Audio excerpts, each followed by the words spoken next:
One thing I am sure of is that the mountain will sacrifice their ambition to sacrifice William Ruto on the altar in the ballot.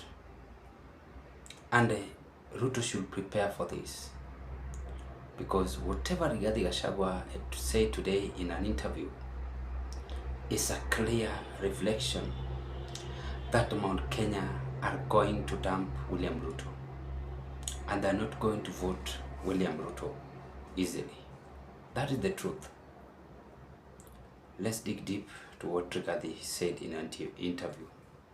No one can form government alone, and because of that, we are in talks with Wamalwa, Kalonzo, and Matiang'i. We will continue with our talks because Kenyans want us to find ways of how we will form government. Rigathi Gachagua. You see, Gachagua is on his golden age and is giving William Ruto a test of many things which will happen this year. And these leaders should prepare for this.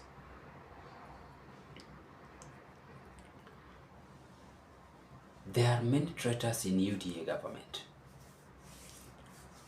And if Ruto is not keen, most leaders in Mount Kenya, most of them, after they will see Mount Kenya had sacrificed William Ruto in the ballot, then they are going to disappear and hide.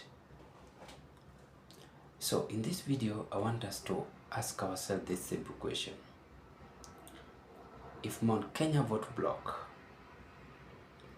Western a little bit, the Gusii land or Nyanza region, do you think William Ruto is going to make it in the ballot against Gachagua? I doubt so, because Kenyans are also bitter, and they might vote by saying this government should go home. And the only option William Ruto will remain with, which I keep on saying here, is to rig election. But if election is free and fair, then Ruto is not going to win. Take that to the nearest bank. I don't know if you are listening very well. And let me repeat. The only option William Ruto, the current head of state, is remaining with is to rig election. And if election is going to be free and fair, then Rigathi's plan to outshine William Ruto is going to be 95%. Because when I look at the ground, many Kenyans are saying no. The government which is abducting us, a government which is not even helping us. And by the way, apart from State House renovation, what any other things have Ruto done to the people? Forget about the housing bill and SHA, which is disturbing Kenyans. What another thing essential has he done to the people in the Republic of Kenya? You have forgotten that he came from nowhere, then abruptly Kenyans decided to elect him as a leader. And he's also forgetting that the same Kenyans who made him to be there are the same Kenyans who will one day wake up and say no. Now this year we are going to confirm, and you will tell me in this platform. Rigathi Gachagua is planning to outshine William Ruto, and is using Natembeya, Kalonzo, and Matiang'i. If Raila Odinga will win the AU, then Ruto might rescue himself a little bit. That is also another stress in UDA.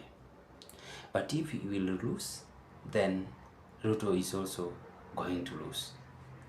Because I know Raila is going to endorse Matiang'i. We've known all these political games.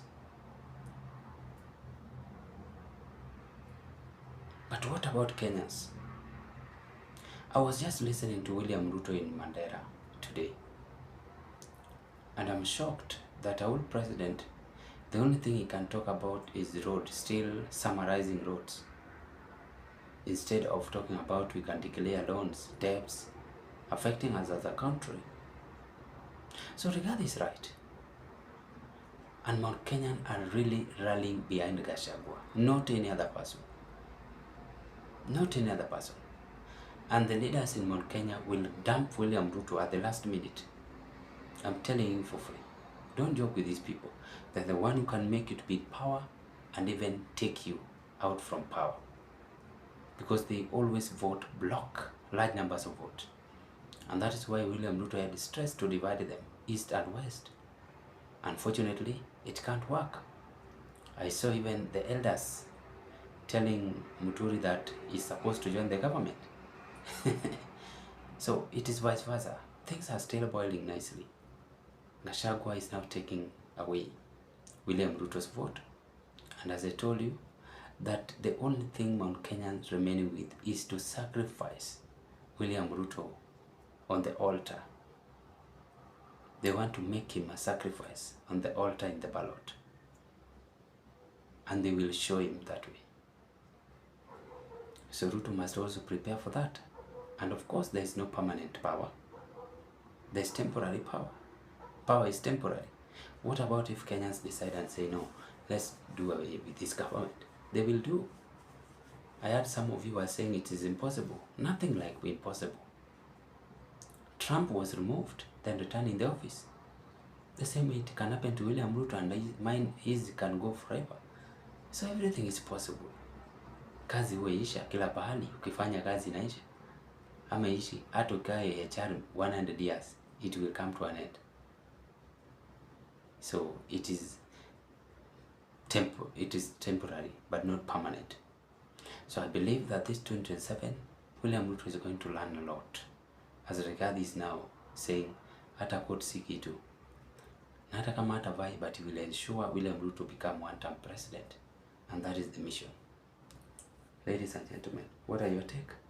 I wish you all the best and thank you for your support in this broadcast. Subscribe if you've never subscribed, like my videos, watch, share, and give us your opinion. Have a peaceful evening and let's meet on another political discussion. Bye bye.